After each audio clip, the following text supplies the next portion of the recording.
Here's a list of the prophets that God sent to mankind according to Islam.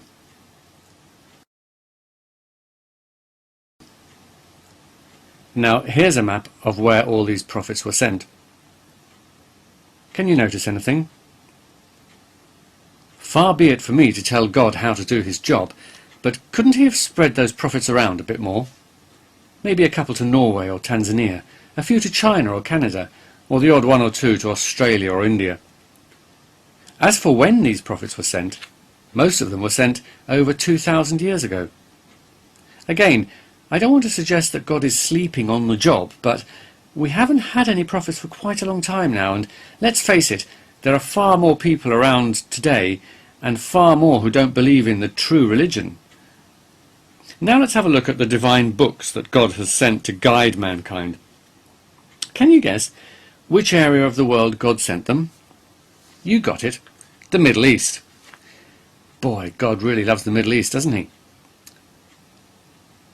The Quran does say that there were other prophets sent.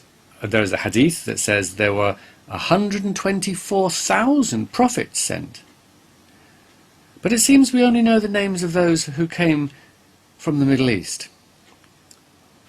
I was told that Buddha, Ram and Krishna were originally prophets of Islam, but their true teachings were corrupted.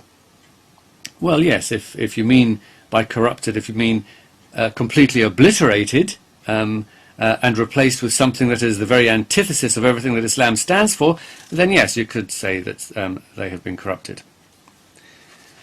But let's assume that Buddha, Ram and Krishna really were prophets of Islam, and that there were indeed 124,000 prophets sent to mankind by God, but their teachings were completely lost or corrupted. Then I have to ask, what was the point? What was the point of sending messengers if their messages had been totally lost? What was the point if people who received their message have neither record nor recollection of their message? According to Islam, the Old Testament and the Gospels have also been corrupted. Only the Quran remains pure and uncorrupted. That's because God himself is protecting the Quran. How do I know that? Well, because the Quran says so. Hang on a minute. Isn't that a bit like saying, it's true because it says it's true?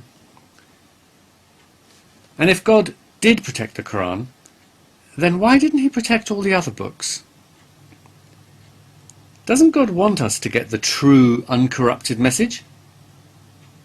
Or does he want it to be a bit confusing for us? Does he want it to be a bit of a puzzle? Some sort of a game, with God as the compere, in a glittery suit, telling us we must choose the correct door, one leading to the joys of eternal salvation and the other the agony of eternal damnation. Though, of course, for most people, there is no choice, because most human beings remain in the religion of their birth.